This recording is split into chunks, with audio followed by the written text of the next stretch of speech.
दोस्तों नमस्कार। बलराम को आखिरकार हल कैसे मिला और क्यों बलराम को हलधर भी कहा जाता है? श्री कृष्ण के बड़े भाई बलराम को बलदाऊ, बलभद्र, दाऊ, संकर्षण और हलधर भी कहा जाता है। हलधर इसलिए क्योंकि वो हमेशा अपने पास हल रखते हैं। बलराम का सबसे प्रमुख अस्त्र है हल और मूसल। दोस्तों भाद्रपद कृष्ण पक्ष की अष्टमी को बलराम महोत्सव मनाया जाता है। वे शेषनाग के अवतार थे, इसलिए माताएं संतान की लंबी उम्र की कामनाओं के लिए हल छठी व्रत रखती हैं। देश के पूर्वी भाग उत्तर प्रदेश, बिहार आदि में इसे ललई छठ और मध्य भारत में हर छठ मनाया जाता है। कहते हैं कि श्री कृष्ण गोपालक थे और बलराम, इसलिए बलराम कृषकों के आराध्य हैं। बलराम बहुत ही बलशाली थे। सामान्य व्यक्ति हल उठा के उसे हथियार के रूप में प्रयोग नहीं कर सकता था, लेकिन बलराम उसे अपने हाथों में उठाकर घूमते थे और उनका हथियार के रूप में प्रयोग भी करते थे। दोस्तों बलराम के हल के प्रयोग के संबंध में किंवदंती आधार पर दो कथाएं मिलती हैं। कहते हैं कि एक बार कौरव और बलराम के बीच किसी प्रकार का खेल हुआ। इस खेल में बलराम जीत गए थे, लेकिन कौरव यह मानने को तैयार नहीं थे।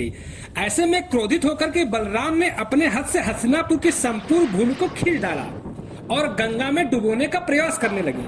तभी आकाशवाणी हुई, बलराम ही विजेता है। सभी ने सुना और इसे माना। इससे संतुष्ट होकर के बलराम ने अपना हल रख दिया। तभी वे हलधर के रूप में प्रसिद्ध हुए।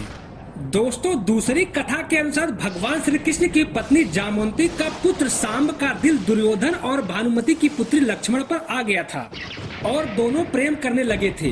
दुर्योधन के पुत्र का नाम लक्ष्मण था और पुत्री का नाम था लक्ष्मणा।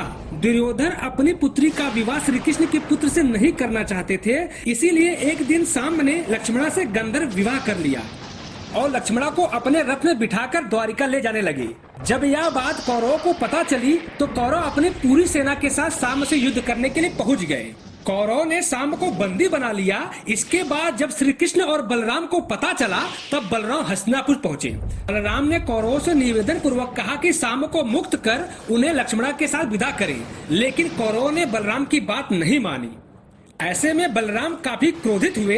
तब बलराम ने अपना रौद्र रूप प्रकट किया। वे अपने हल से हस्तिनापुर की संपूर्ण धरती को खींच करके गंगा में डुबोने चल पड़े। यह देख करके कौरव काफी भयभीत हो गए। संपूर्ण हस्तिनापुर में हाहाकार मच गया।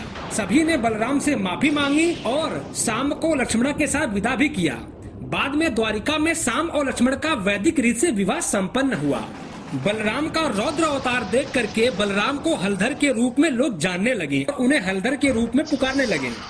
दोस्तों शायद आप लोग जान गए होंगे कि कृष्ण को गोपालक और बलराम को कृषक कहा जाता है, क्योंकि बलराम को कृषि करना काफी पसंद था और वो हमेशा अपने पास हल रखते थे।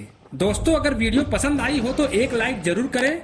कुछ सुझाव हो, कुछ प्रश्न हो तो आप कमेंट बॉक्स के माध्यम से कर सकते हैं। दोस्तों और भी धार्मिक, आध्यात्मिक और रहस्यात्मक वीडियो देखने के लिए प्लीज हमारे चैनल को जरूर सब्सक्राइब करें और हाँ बेल आइकन को जरूर क्लिक कर लें, क्योंकि नोटिफिकेशन आपको इसके माध्यम से मिलता रहेगा। दोस्तों अगर आपको प्राकृतिक ब्लॉगिंग वीडियो देखना पसंद है तो आप मेरे दूसरे यूट्यूब चैनल पर जरूर विजिट करें, जिसका नाम है देसी सुमित वीएफ, जिसकी लिंक हम आपको दे देंगे नीचे डिस्क्रिप्शन बॉक्स में। तो वीडियो देखने के लिए आप सभी लोगों का बहुत बहुत धन्यवाद।